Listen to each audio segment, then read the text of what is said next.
नमस्कार दोस्तों, क्या आपको पता है एनसीआर में न्यू नोएडा बनने जा रहा है। 18 अक्टूबर 2024 को योगी आदित्यनाथ जी ने इस नए नोएडा की मास्टर प्लान को फाइनली अप्रूव कर दिया है। पर सवाल ये है कि न्यू नोएडा क्यों बनाया जाएगा, आखिर इसकी जरूरत ही क्यों आ पड़ी। और सबसे बड़ा सवाल, न्यू नोएडा क्या है, मतलब न्यू नोएडा का मास्टर प्लान क्या है। तो चलिए देखते हैं। बट एक जरूरी बात है, वीडियो का आखिरी सेक्शन बिल्कुल भी मिस मत करना, क्योंकि आखिरी में हम 3 बड़े इंपॉर्टेंट सवालों पर चर्चा करेंगे जो आप बिल्कुल भी मिस नहीं करना चाहेंगे। बट उससे पहले आइए देखते हैं कि कैसे नोएडा की शुरुआत हुई और अब कैसे धीरे धीरे नोएडा से ग्रेटर नोएडा फिर न्यू नोएडा पांव पसार रहा है।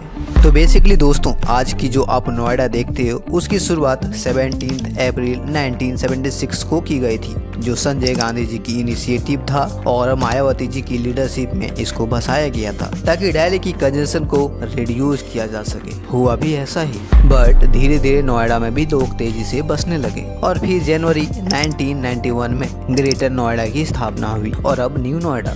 पर क्यों न्यू नोएडा की स्थापना क्यों हो रही है, क्योंकि ग्रेटर नोएडा भी तेजी से डेवलप हो रहा है और बताया जा रहा है कि 2035 तक यह भी अपनी क्षमता से अधिक पॉपुलेशन हो जाएगा और इसीलिए नए नोएडा की जरूरत आ पड़ी है। नए नोएडा के अंतर्गत 20,911 हेक्टेयर लैंड को विकसित किया जाएगा, मतलब 209 स्क्वायर किलोमीटर का एरिया, जिसका उद्देश्य सिर्फ और सिर्फ इन्वेस्टमेंट को अट्रैक्ट करना है, इंडस्ट्रीज को प्रायोरिटी देना है और 6 लाख लोगों को सेटल करना है। और यही अनलॉक होती है हमारे 3 नई क्वेश्चंस की कि आखिर न्यू नोएडा कहाँ बनेगा, कितने का इन्वेस्टमेंट होगा और कब तक बनकर तैयार हो जाएगा। तो दोस्तों, इन सवालों का जवाब देने से पहले हमें ये समझना होगा कि इस 20,911 हेक्टेयर में से रेसिडेंशियल पर्पस के लिए 2,810 हेक्टेयर, कॉमर्शियल यूज के लिए 849 hectare, institutional 1739 hectare, facility and utility centre 195 hectare, industries के लिए 8,420 हेक्टेयर होगी, green park 1792 hectare, green belt and buffer 1432 hectare, water body 122 hectare, recreations 530 hectare, traffic and transportation के लिए 2,963 hectare use किया जाएगा। अगर इसी को संक्षेप में अगर मैं कहूँ तो 40% लैंड इंडस्ट्रियल पर्पस के लिए होगा, 18% लैंड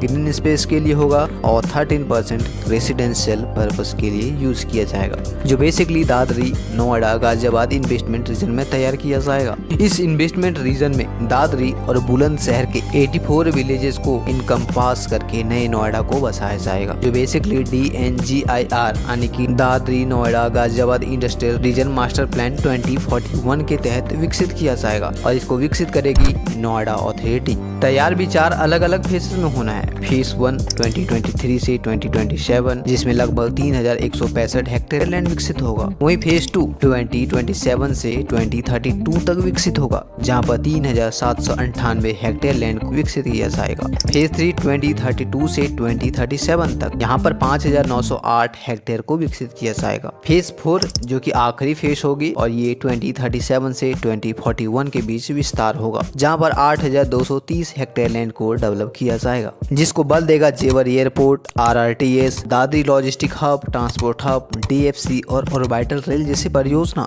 और बनेगा वेस्टर्न यूपी का ग्रोथ इंजन। ताजा रिपोर्ट ये है कि 1,000 करोड़ की लागत से लैंड एक्विजिशन फेज 1 के तहत तकरीबन 10,000 करोड़ रुपए का इन्वेस्टमेंट होना है, जो फेज 1 बेसिकली 2027 तक विकसित हो जाएगा। ऐसे में देखना दिलचस्प होगा कि 2027 तक कितने का इन्वेस्टमेंट अट्रैक्ट कर पाती है और कितना डेवलप हो पाता है। वैसे आज की वीडियो तो मेरी यहीं पे एंड होती है, बट 18 अक्टूबर 2024 को न्यू नोएडा के साथ साथ एक और सिटी को योगी जी ने अप्रूव किया है। जानना चाहेंगे आप? यदि हाँ, तो हमारा नेक्स्ट वीडियो का इंतजार करिए, क्योंकि योगी जी ने जिस दूसरे सिटी को अप्रूव किया है वो कोई और नहीं, बेसिकली इधर सिटी है। जल्द ही इस पर हमारा एक डिटेल वीडियो आएगा। तब तक आप हमारे चैनल पर Dholera, made city, Mumbai, Maharashtra, Haryana, UP जैसे शहरों से जुड़ी अपकमिंग प्रोजेक्ट को देख सकते हैं, एक्सप्लोर कर सकते हैं। चलिए आज की इस वीडियो में इतना ही। जय हिंद, जय